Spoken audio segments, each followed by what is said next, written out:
Good morning, everyone. Come on in and grab a seat. Please sit in the front row if you don't mind. There's so few of us for our conversation this morning. Good morning, I'm Sarah Krajewski, the Eichholz Curator of Modern and Contemporary Art here at the Portland Art Museum. It's great to welcome you all for our conversation. The Portland Art Museum recognizes and honors the indigenous peoples of this region on whose ancestral lands the museum now stands. These include the Willamette, Tumwater, Clackamas, Catlinit, Molalla, Multnomah, and Wallachit peoples, and the Tualatin Kalapuya, who today are part of the Confederated Tribes of the Grand Ronde, and many other Native communities who have made their homes along the Columbia River. We also want to recognize that Portland today is a community of many diverse Native peoples who continue to live and work here. We respectfully acknowledge and honor all Indigenous communities, past, present, and future, and are grateful for their ongoing and vibrant presence. As I said, thank you so much for joining us today at a time where maybe our attention is distracted and it's Saturday morning, crazy things are coming at us, and I just want to thank you all for making a little bit of space to join us in conversation. I'm pleased to welcome Taka Yamamoto and Joshua Chambers-Hudson. And today we're going to talk about Edouard Glissant and ideas of opacity, which have been so foundational to Taka's project here at the Museum, Opacity of Performance. Joshua Chambers-Hudson is a writer and performance theorist who researches and teaches courses in performance studies, critical race theory, and queer of color critique.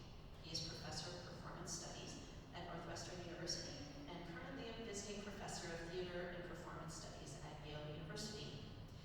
Takahiro Yamamoto is a multidisciplinary artist and the director and choreographer of Opacity of Performance. So please join me in welcoming our conversants for today.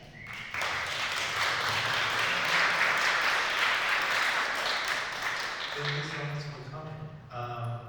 I wrote a letter to Josh in May, and it looks like this. It's a long letter. I'm not going to read the whole thing, but I'm going to read parts of it to start off. As I mentioned before, this term opacity, among other concepts Edouard Glissant introduces in his philosophy, has been in my mind daily since I delved deeper into his writing several years ago. Being in touch with Glissant's idea has given me the permission to not know things and ideas, especially on a social level when they are pertaining to other people and my relationship to other people. He calls it the right to opacity. This resonated with me when I was getting tired of explaining who I am and what I do all the time. Probably my race and my obvious accent have something to do with the fact, but at the same time, I remember compulsively expressing to my then partner, if you don't tell me what you want, I can't understand you, which is a contradiction. There must be a relief and satisfaction in understanding. The more I research, study, and get obsessed about my own practice, the more I want to know and understand ideas, others' feelings and information and historical facts. Ooh, I don't know what that means. Okay. This proposed value of opacity has allowed me to say understanding is overrated. I equate understanding here as being gratified with the accumulation of knowledge and information. Maybe my incessant desire to know might have something to do with the residual of Japanese K-12 education, or maybe not necessarily. I keep blaming Japan for so many things. Maybe I shouldn't do that, but or maybe it's coming from Confucius teachings, who knows. In parallel to my emphasis on opacity, I still insist that there is a tremendous value in understanding if I think of that as a starting point for me to form and then develop my own thinking and feeling. It sounds so basic now that I articulate it here to you, but it was a nice realization for me at this point in my life. And this project, opacity of performance, I brought this term opacity on the table in relationship to like performance. I equate understanding without drive for visibility, transparency, and seeing.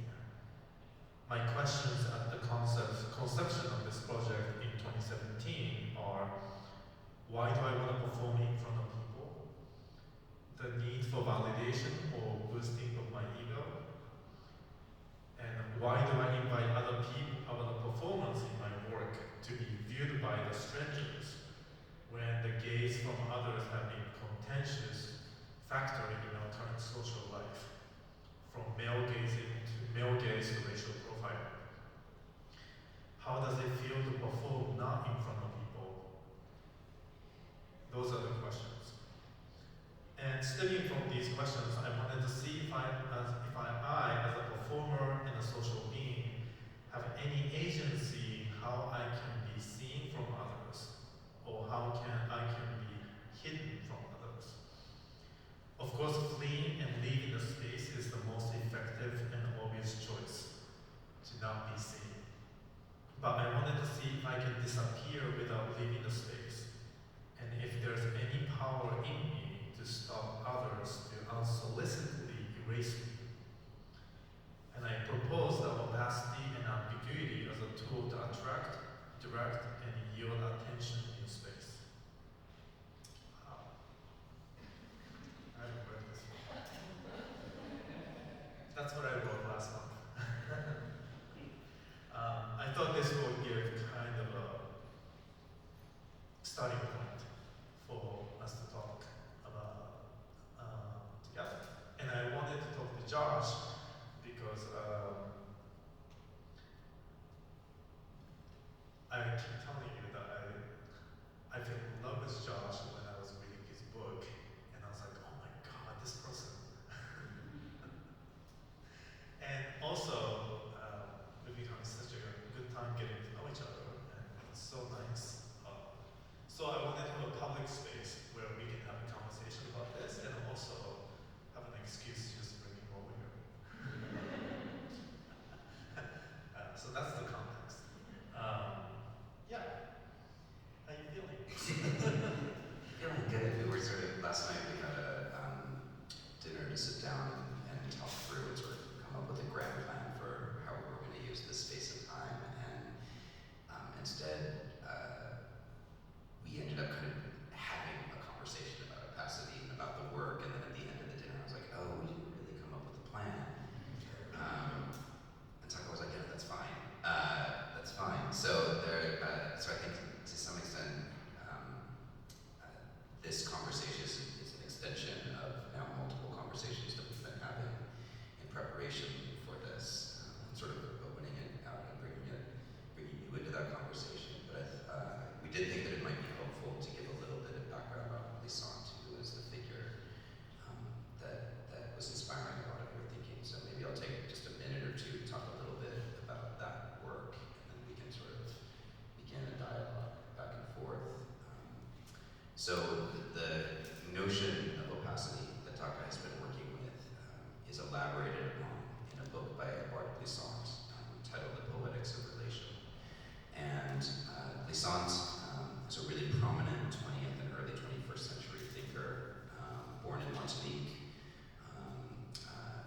largely trained between Martinique and Paris, where he was not a student of Aimé Césaire, but was deeply influenced by Césaire, and became a sort of prominent thinker in the Negritude movement. And the Negritude movement was largely a group of Caribbean intellectuals who were sort of decentering Western epistemological practices, though certainly engaging with Western philosophy and Western traditions, to really center Blackness and Black life and colonial life in their thought. And as a project, one of the things that really characterizes the Negritude movement is that you have really beautiful, elaborate philosophical discourse, but also a profound sense of poetics. And Frantz Fanon, who was not necessarily part of the Negritude movement, but associated with it. I often think of this moment in the work of Black feminist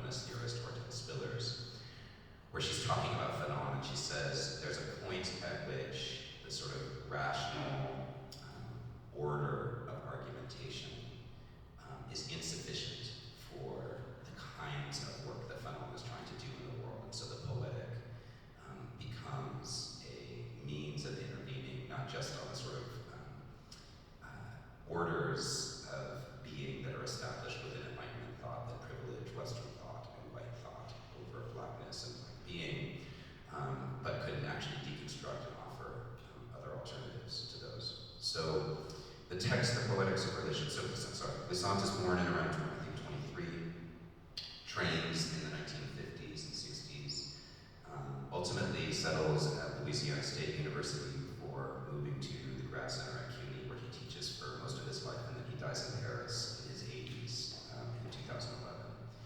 And in the poetics of relation, Glissant really starts to play with the notion of opacity and transparency. And one of the things that he's mapping out in that text is that the colonial order and the orders of Western Enlightenment have to construct racialized being as the other, big O. And this other is sort of constructed as a figure of absolute difference against which the universality of the Western white subject can be established. But it also has to figure out what to do with this other. And so part of what the colonial order does is demand transparency from the racialized subject, demand transparency from the other. So everything has to become translatable and everything has to become accessible. And that this becomes a sort of extended practice of dominion and domination, right? That having accessibility becomes a way of ruling over, gaining knowledge. And of course we know this about the colonial orders of knowledge, right? Here at a university, whole fields like anthropology are produced in order to make these kinds of forms of transparency and accessibility possible for the ruling order. And so Glissant says, I demand the right to opacity, right? The right not to be translatable, the right not to be accessible. And beyond that, what Glissant is sort of suggesting is that he is making a strong affirmation of difference, but a form of difference that doesn't become valuable because it can be incorporated or translated into the dominant order. It's a difference that can actually maintain and even sort of protect its secrecy and its privacy and its difference.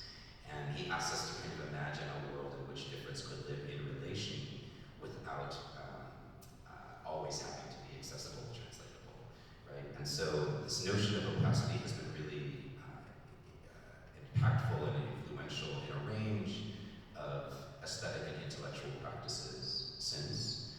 Certainly discourses of opacity have been really influential in Black feminist thought, given the way in which, especially in the United States, so much of the epistemological, political, and economic order has been built on the exploitation and appropriation of Black women's lives and creative practices and reproductive practices. That opacity or that ability to remain inaccessible can be not only a survival strategy, but can also allow folks to create spaces where they can thrive and flourish without that threat of being appropriated and utilized and instrumentalized. So thinkers like Daphne Brooks has written about the way opacity is deployed in Black feminist performance in the 19th century to the 20th century.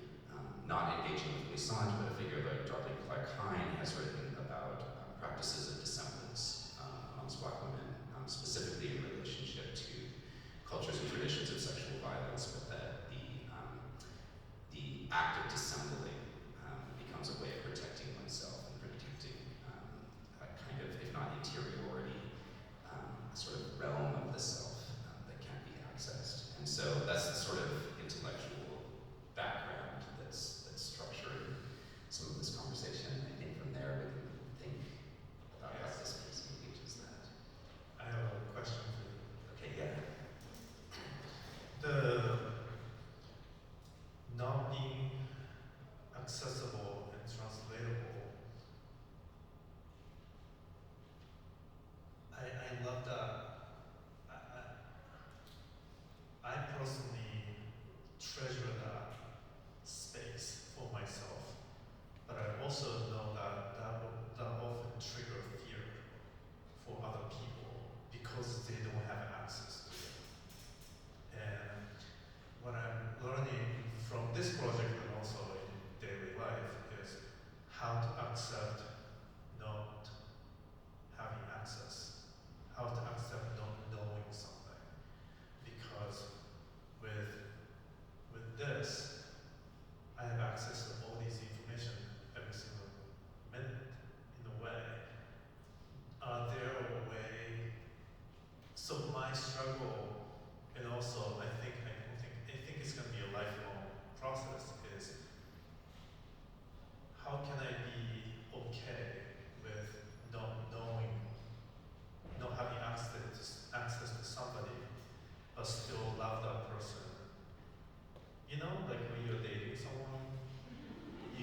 control the other person.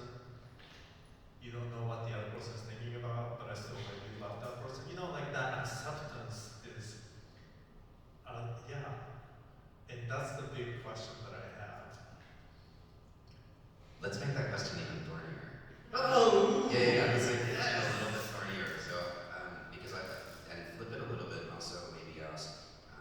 So I'm doing that bad thing by not answering the question, but just asking the right question.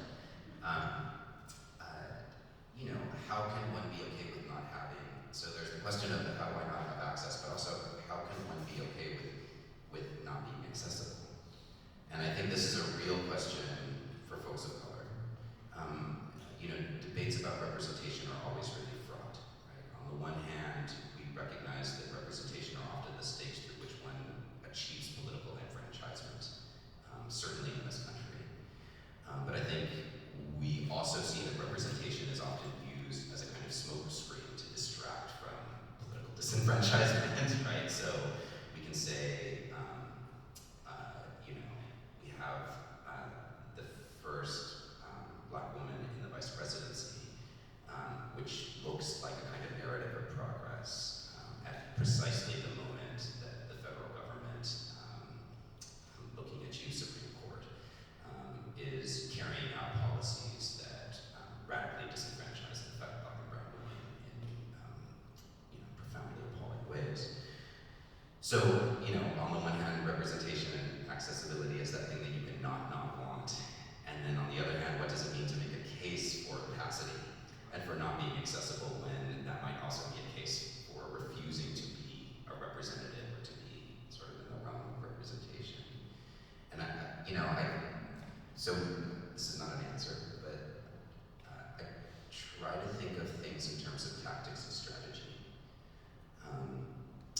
The Italian Marxist thinker Gramsci would talk about a kind of war of positions, that you're sort of always in a position where you're thinking tactically and strategically about how you move. And I think this is part of the question of accessibility and opacity, is that it's always a tactical question. It's always strategically about where you are in the moment. So there are going to be times in which one has to be or feign being accessible, because that will allow you to get into the room and do some work. And a good example of that, speaking of the Supreme Court, would be someone like Sonia Sotomayor, whose appointment to the court was largely used by the state as a kind of notion of representation. Right now we have Latinx representation on the court, but one of the things that has happened in that time is that got her through the door, and she's actually created a pretty profound history of dissents in her time on the court that, while it feels like failure or defeat right now, a dissenting justice is just laying the groundwork for a future revolution on the court. And the good example of that would be another figure who's been quite opaque and is a person of color on the court, which is Clarence Thomas, who for 3 decades wrote dissenting opinions that everyone thought were, you know, kind of whack, and now that is the ruling governing logic of the court in this current moment, right? So strategic opacity, strategic access seems like the thing, but to your point, you know, one of the things about not having access means we have to maybe learn ways of communicating with each other that do not rest on a notion of universal and total translatability. And that requires a lot more work from us. And it certainly requires more work from folks in a dominant power block. And we shift in and out of being in a dominant power block based on the circumstances to be able to say, I will relinquish my desire for you to be fully translatable to me in order for you to have relational standing with me. And I think part of what Glissant is saying is relation is not about absolute access, it's about sharing, and part of what sharing can be is sharing in a state of incommunicability or rupture. Maybe the last thing I'll say on that, because my mother is here, is, and this is a story I told you last night. My mother was born in Japan. Her father is black, and her mother is Japanese. Spoke Japanese exclusively until she was about 5 years old, and when getting sick and being in a hospital, an American hospital, my grandmother had this realization that her daughters could not speak to the doctors because they didn't really speak English. And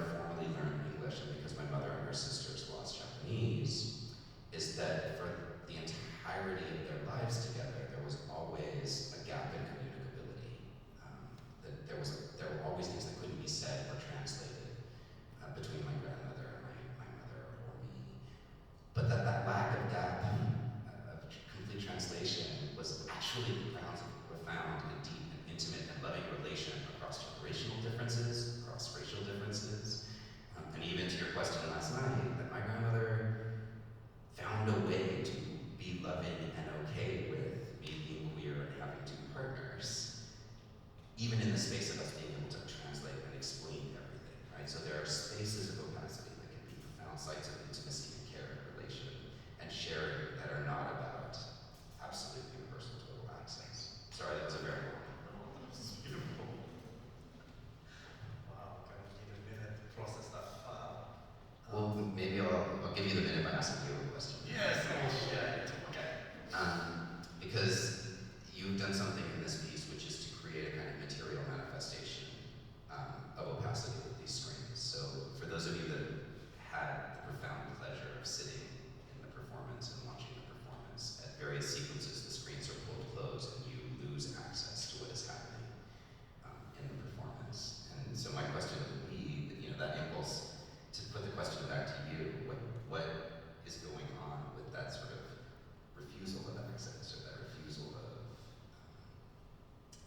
access, translatability, in its materialization in the performance?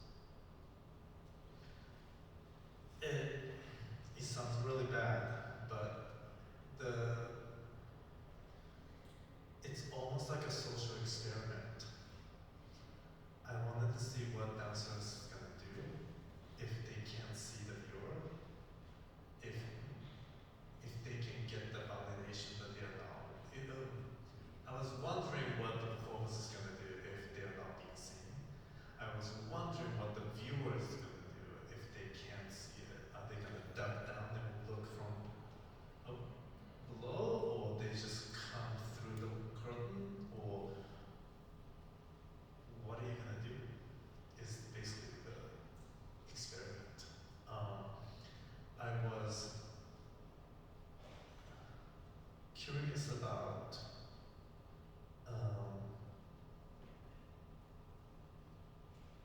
I mean that's the structure. Structurally, that was my big question.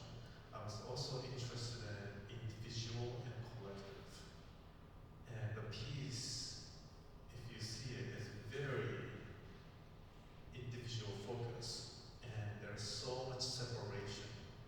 Three people were doing totally different, separate things throughout. And how can we cultivate a sense of community while each person's doing different things? Can we be different together? So that's the opaque way of creating relations. I don't know, is that the right way to say this? Yeah.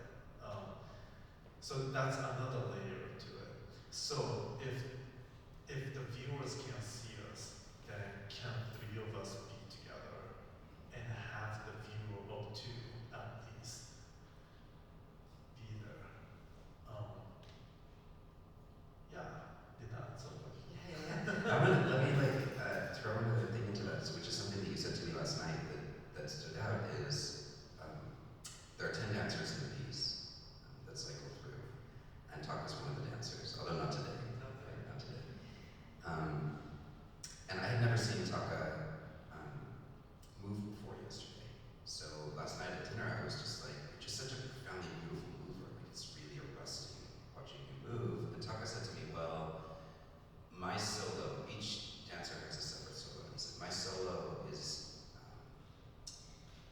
structurally different than every dancer. And I said, okay, so why is that? And he said, because every one of them had Taka watching them, but I can't watch myself dance, which I thought was super interesting because it was like an admission that you became opaque to yourself, right?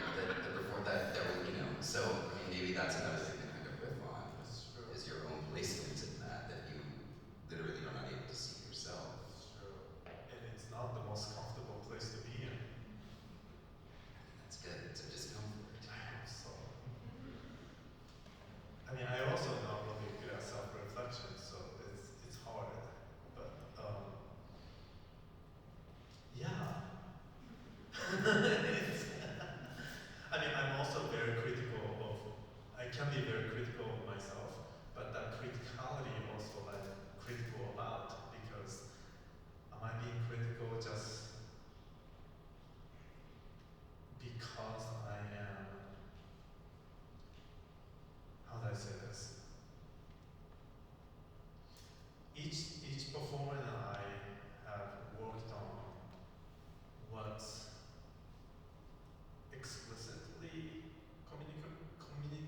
acceptable and what's,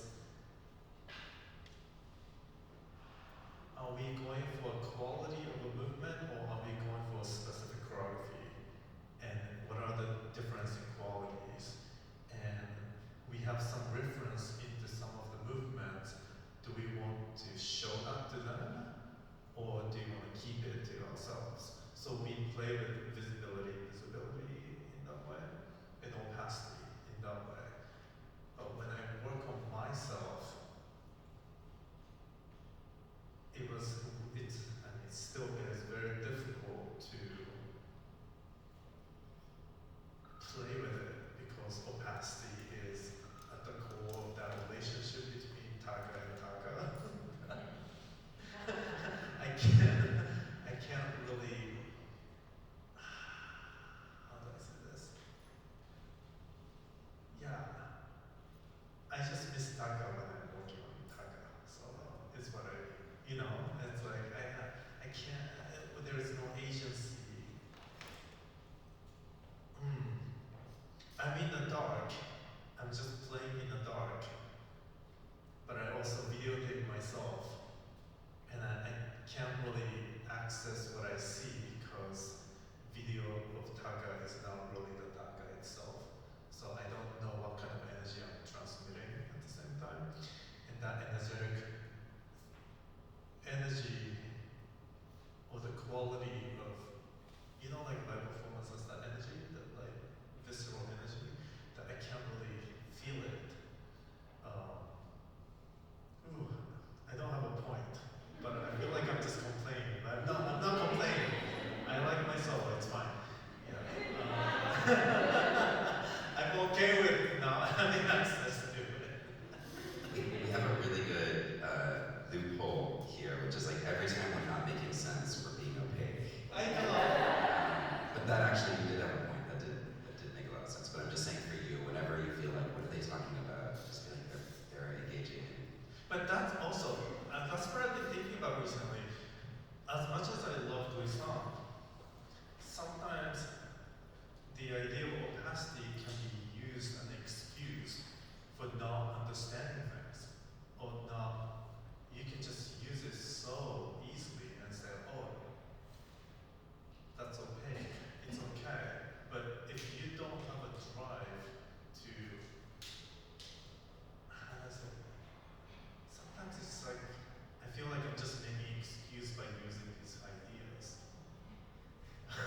Well, okay, so you mentioned, let's not make that the official articulation. Sorry. No, it's okay. I totally get it. I just, the only reason I said let's not make that the official thing, because I don't think, it strikes me that if opacity is a tactic and a strategy,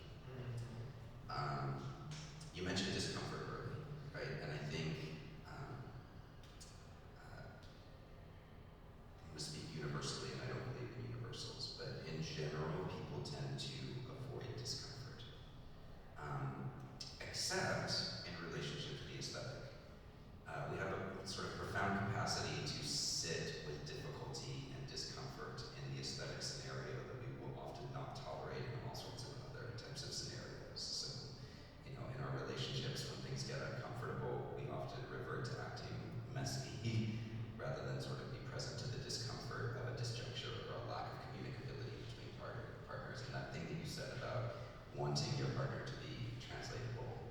And this is, I think, a constant thing in a lot of relationships, which is you're upset with me, why wouldn't you tell me why you're upset with me? And the other partner being like, because if you can't figure it out, then you can't understand why I'm upset with you, right? That there's that kind of gap. And I think there's often a belief that somehow if you could overcome that gap in communication, then there could be universal harmony, right? But that actually, to me, sounds a lot like fascism, like absolute translation and absolute, right?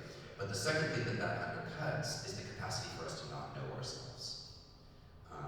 So when you're describing not necessarily having access to yourself as a performer, you're sort of admitting one of the fundamental presuppositions, I think, underneath Glissant's desire for a right to opacity. Which is, it's not just opacity as a trick to get out of being translatable, right, or accessible, or having meaning. It's that we are not always clear even to ourselves. We can say all sorts of critical things about psychoanalysis, but one of the things I really like about reading psychoanalytic theory is it reminds you of the fact that you are not in control of the ship that you think that you are driving. That even when you think you are in control, there are like 5 other yous who are competing to drive that ship, and this is why we act out in all sorts of complicated ways as that bubbles to the surface. So it strikes me that what you're describing in not having access to yourself is something that underscores the difficulty of communication writ large, which is that it's not even that we don't have access to the other, it's that we don't even have access to ourselves all the time. We are not fully transparent or conscious of ourselves, and if that's the case, then we have to live in that discomfort, right? That uncomfortable space in which we are asking the question, am I just using opacity, right, as a way to not say the thing? And I wonder what it might mean for us to do what I think you are doing in this piece, which is to say, what if we sit with that and we experience that? So as an audience, when you were asking earlier, was it frustrating, the moments when the curtains were closed and you couldn't see behind? Yes, it was. And I was having a difficult time coming up with the word because it wasn't frustration. The word that I ultimately landed on is excitation, that it felt like a kind of excitation. And I often think of excitation in relationship to the sexual, right? This kind of building of an intensity of feeling and pleasure and disclosure and relation that doesn't quite have a name for itself, but is building to something that might actually be even kind of explosive. And these moments when I couldn't see the dancers, I didn't feel frustrated. I felt comfortable not knowing what they were doing. And in fact, some part of me actually felt grateful for them that they got a space to perform without my prying eyes. But there was also an excitation because I knew at some point the curtain was going to come back, and then we were going to enter into a kind of relationship with each other. And I wonder if it's about navigating the difficulty and the discomfort, but also the feelings of excitation that can emerge in a scene where we are not perfectly translatable to each other or to ourselves, and yet we live with that and see what can emerge from that. And one of the things that can emerge from that is the 5 hours a day of this performance, where a certain kind of world is created with not just the 10 performers, but all of the people who are in the room, who are not in the room, who are working downstairs, who are cleaning, in the back rooms of the gallery, but who are all in relationship with the kind of world that is emerging in this space. Oh, That was a little feeling, wasn't it? that was a very feeling. Yes. I'm feeling We were having a conversation about our weird relationship to feelings Yes. as Japanese Americans. Oh, no. Yes. We won't subject you to that. Thank you. Oh, wow. Do I have any response to that?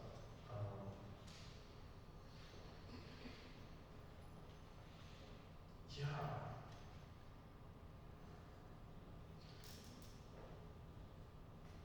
As a strategy, I sometimes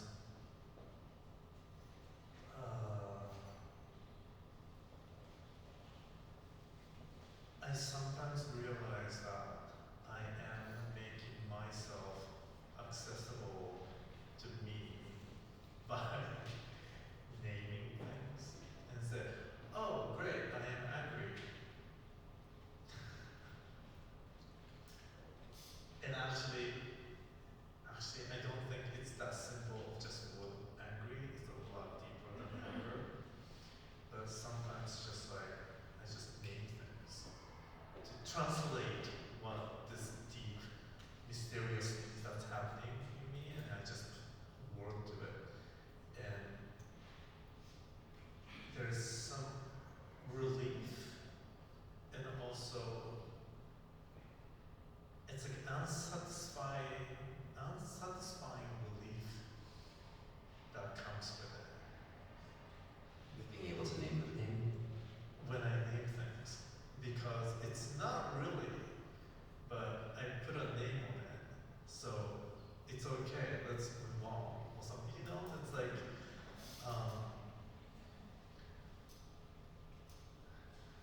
the translatable and accessible aspect.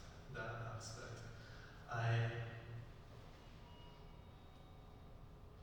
it feels like it's my survival tactics to just use a language to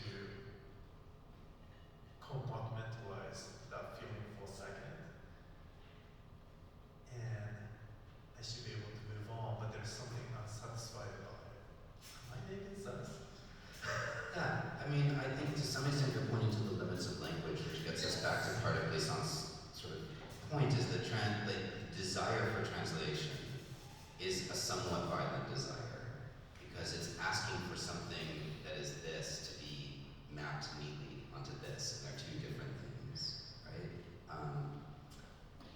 One can tell that I read a lot of deconstruction as a graduate student, right? That there's always a kind of slippage between language and what it means or signifies. But I always found that very comforting. Maybe what we could do is sort of switch a little bit from language. Because this is a piece that actually does not have a lot of language in it. Yeah. There are movements. Oh yeah, go. No, I think that's why I choose dance and movement as my chosen medium. Because oftentimes I don't have to describe everything that I'm doing. There's no language that I don't have to define everything. And I also rely on time-based things, so that I don't have to stop the video and then describe, oh, at this moment I'm doing this. I don't have to describe everything. There's a more generous way to communicate something. There's something about movement-based or performance in itself as a form of language, I guess. Instead of language, I don't know. No, that's right. I mean, that makes me think of why there is this emphasis on the poetics in Glissant. Yes. That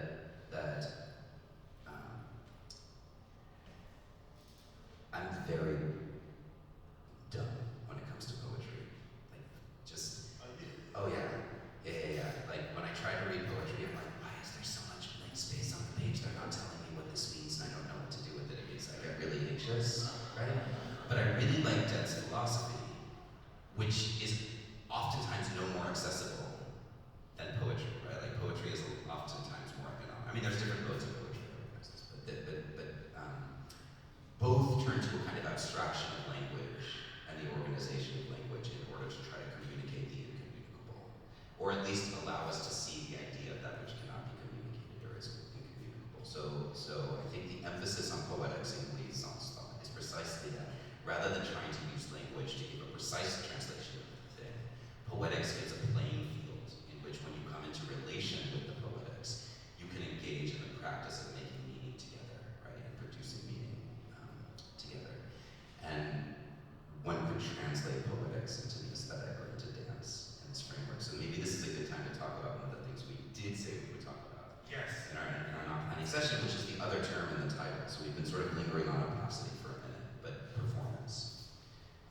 And maybe the thing I'll just throw out as somebody who thinks about performance often is, I think there is a fantasy that performance for a spectator is about accessibility. One has the idea, you listen to Beyonce on record, as I do.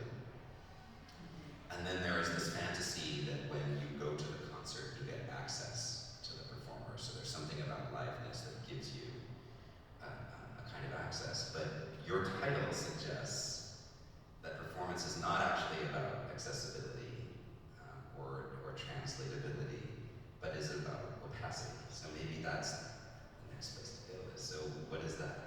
What is it about performance that you feel is rendered opaque or gives us a sense of opacity?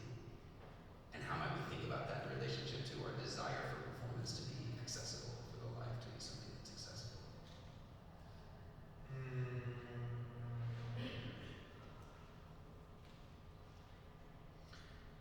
I think that putting it in a durational 5-hour span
yes, I'm Asian, but not the kind that you think.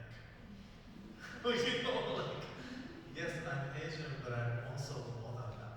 Or, you know, what I mean? So,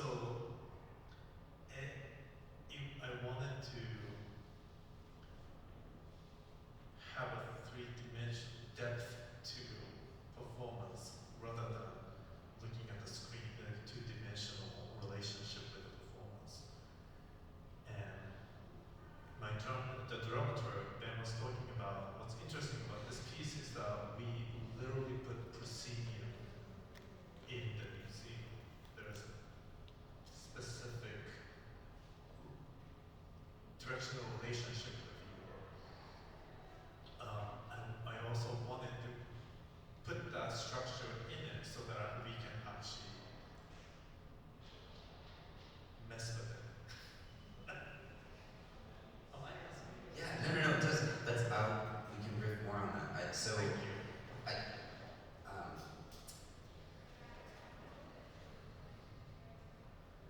Part of my interest in performance, let's just say, is grounded in awareness and race. So what do I mean by that?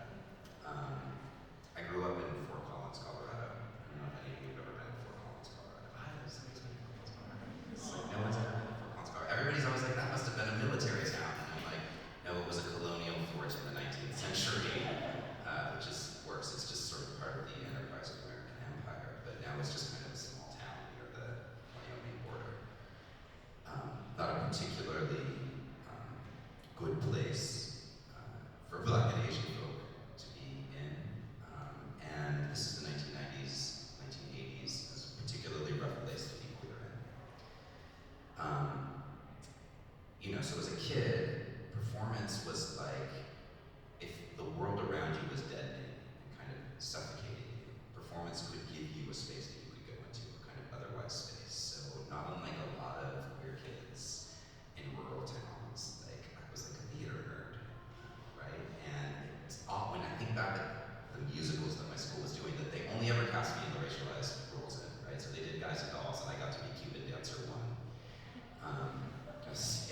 I never got speaking roles. I also wasn't very good, so there's that. But it did give access to another world, and that's what I always thought was really powerful and potent about performance. Well, that's the same thing that produces a lot of anti-theatrical, anti-performance sentiment, right? Which is that performance is grounded on dissemblance, that you are presenting something to the world that is not the thing, right? So we just have long histories of theater being distrusted politically because it is seen as dissemblance. So when you read Plato's Republic, Plato was like, here's the reason we can't have plays in the ideal republic. Upstanding young men of the society may play the role of a villain, and in playing the role of the villain, internalize that and start to become a villainous person, right? So Plato is super distrustful for performance on the one hand because it may train you how to be another type of person, a bad type of person. And then on the flip side, Plato is really critical of representation because the example that he gives is like a table where he's like, well, the table is sort of an abstraction from the ideal perfect image that might emerge out of divine thought, that by the time it becomes a table, it's this representation of a thing, and so it's kind of a deleterious effect. But again, so representation is both a problem because it will corrupt you and because it's a lie. And that has carried through a lot of sort of repressive histories of cracking down on performance, right? So one can look at, say, the Reformation in England, which was a particularly anti-theatrical time, and both of the positions that Plato takes are set up that representation is a problem because it's kind of ungodly, and also it can corrupt, right? But that's what I think is great about performance, that it can corrupt, it can transform you, it can mess with you, but also is about the mobilization of surfaces. So on the one hand, if we feel like accessing live performance is about getting access to the thing, I think what we're often confronted with is the fact that that's not what we're getting at all. What we're actually getting is a mobilization of surfaces. And sometimes we find that incredibly pleasant and wonderful, and we want to go back and again and again and again for the spectacle. After a year of quarantine, I hadn't been to theater in like 5 or 6 years. I kind of stopped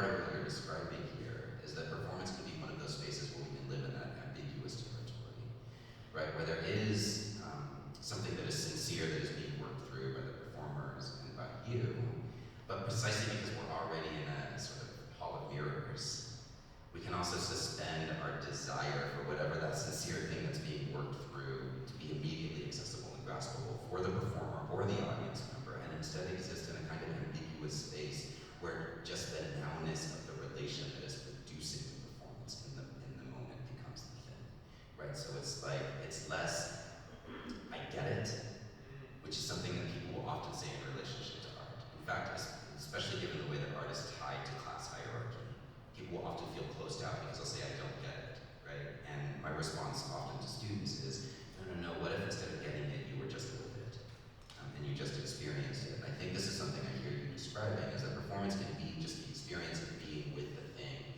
rather than trying to get it, or to have it, right? Or to own it, which is even more dangerous. I feel very affirmed. You must be a performance studies scholar. At least on payday. Oh my God. Yeah, we, in time, Yeah, is funding. we have. Oh, hi, Julissa. We have a little under 10 minutes for audience questions. My God. Hi, I'm Grace. Thank you all so much for being here. I was really curious when y'all were talking about poetics and the way that that kind of connects to philosophy. If y'all are familiar with Nahuatl philosophy, that truth, like the highest form of philosophical knowledge, is like this idea of flower and song. The idea that like poetry, especially song poems, is the highest form of knowledge. And if you're unfamiliar, if you could like kind of speak to maybe how you see a difference, kind of getting away from imperial forms of like truth and knowledge, and how you see that in this work. I actually don't know. I mean, I don't know the specific reference to which you're referring, but I thank you for that. I'll look it up. I think the thing that I like about poetics is that it gets us out of this sort of weird epistemological framework that we have to be, that there is a binary between like truth and non-truth, or knowledge and ignorance, right? But instead, to sort of use the language of relation, these are relationally constructed things that happen within this sort of experience. So going back to that thing about poetics, that aesthetic experience isn't unitary, right? An artist can produce and make something. An artist can even try to hyper-control what that something means and is. But the actual practical reality is that the second that it goes into the realm of relation, that falls apart, and it's indeterminate. Herbert Marcuse, a philosopher, sort of has a great book about that, where he's like, well, the thing that's actually radical about the aesthetic is not that you can mobilize it for specific political purposes, but that will always go wrong, right? And the example that he uses is like Brecht, where he's just like, yeah, Brecht is trying to do this thing, but what the audience does with it is another thing, and it's that sort of relational thing that happens in the now is the grounds of the political, because it is people in the moment making something. And maybe the making of a present, now I'll sort of reveal my political cards, not just the making of a present, but the production of a present that might transform the conditions that make this particular present unlivable and unbearable into something that might actually be flourishing and beautiful, rather than a commitment to truth and knowledge, might be, I don't want to say more fruitful, but a fruitful path to pursue. And it sounds like that's something that you're sort of describing, and that is something that I very much pull from the emphasis on poetics in Glissant, which is that it becomes about this kind of collective practice of making something in the moment and making a new now that might supplant the unbearable now in which we are all trapped and have been trapped for some time. I'll go here and then I'll pass the mic to you. Hi guys, I'm Mike. The conversation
hard not to be dragged into a feeling of a nihilistic death spiral.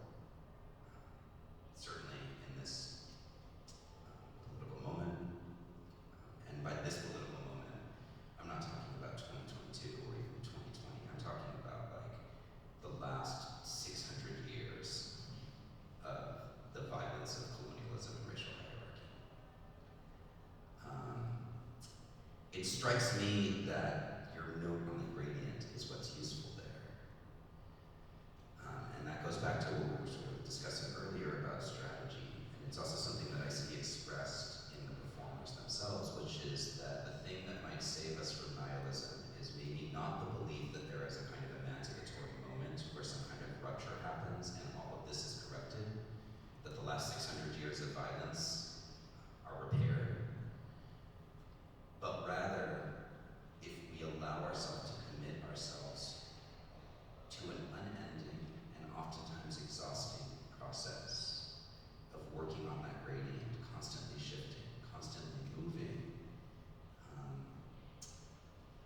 that might open up ways not to that kind of free at last, thank God Almighty, free at last moment, which always has a moment after it, but instead actually to that moment after it, right? Such that nihilism can be bracketed by the work at hand, which is playing in the gradient. You know, so I would say on some level by letting oneself not run to that moment of limit where the decision is made, but recognizing that there is always a decision to be followed by another decision. And as an example, from the performance, at the conclusion of yesterday's performance, and there is no conclusion, that's actually one of the things I love, is we were asked to leave the galleries while the performers were still performing. So in my mind, it's just going on. But something happened in yesterday's performance, which is that someone in the audience cast themselves in mission and began to dance with the dancers. And the dancer who was doing a solo, Nolan, I thought it was really beautiful, which is that, you know, it could have been a scene. It could have been like, get the fuck out. You're fucking with my solo. And there's a reason for that. And so far as Nolan's solo is incredibly physically exertive. There's a lot of explosive movement in it, so someone could actually get hurt.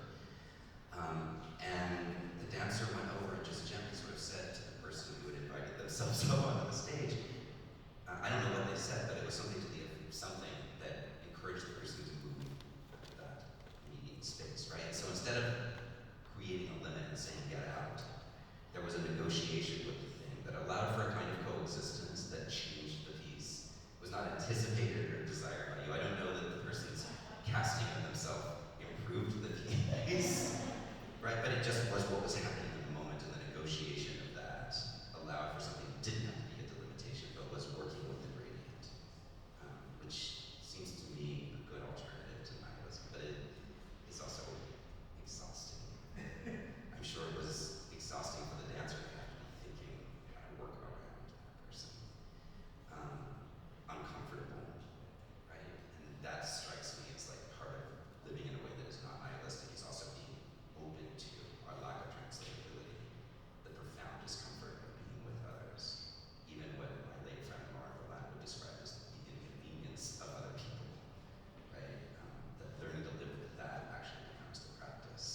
opacity level of Photoshop thing is there too. So that's what I recently, yeah. But I do hear you, the horror of it. I wonder if, like, I was just thinking in terms of like the horror being observed. I was rereading Laura Kahn's book Impossible Subjects last week, which is a book about the sort of figuration of Asian American women in discourse. And she opens with a reading of an 1870 immigration law that effectively defined all Asian women immigrating to the U.S. as sex workers. And this is the law was banning the trafficking in sex work, but also circumscribing this kind of 19th century fantasy that all Asian women are sex workers. And what Kahn sort of maps out is that that law sets up a good history of subjecting Asian women who are immigrating to the U.S. to extraordinary forms of observation by the state, right? Constantly being sort of observed and looked at and categorized and defined by the state. And that to me is sort of resonant with this notion of the horror of being observed. And I think for folks of color, there is often that moment when you are in a space and your difference makes it such that you are aware of how highly visible you are in the space, and that there is a kind of horror to that. And I think this is where performance is really useful, is that if you know that horror is coming, this is where opacity as strategy and performance as strategy can be very useful, is that you can start mobilizing surfaces even in advance of that, right? And I think a lot about the profound exuberance and theatrical exuberance of queer life. And I'm talking like queer life and trans life like pre-20th century, right?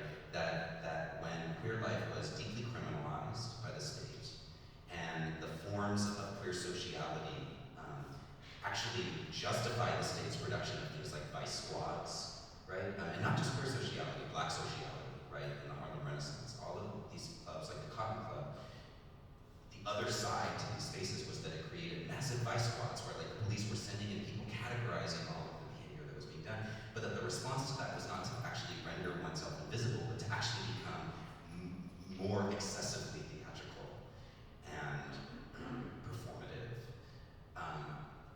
That mobilization of surfaces through performance can be a way of negotiating with the horror of observation, which is, look, and close it with this, which is a Beyonce thought. And we were talking about this last night, that when Lemonade came out, the discourse about that was, look, we are finally getting access to Beyonce's inner life. She's being vulnerable, she's being open with us, she's giving us. And the thing that I love about Lemonade as an album and as a cinematic piece and as a tour is that it was pure mobilization of surfaces. You get nothing about her. You get nothing about her relationship with Jay-Z. You get nothing about how she felt about, whatever happened in that relationship. Instead, she gives you this Aristotelian arc of like relationship, cheating, anger, reconciliation, and this beautiful mobilization of surfaces aesthetically, and the sound and in the visuals, right?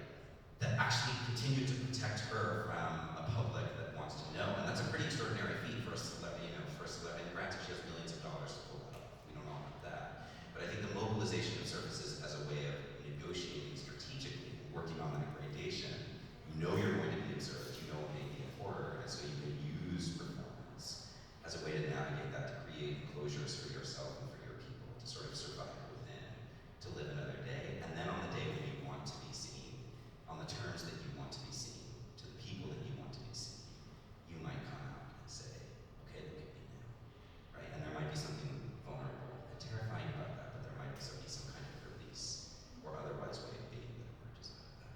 That would be my sense.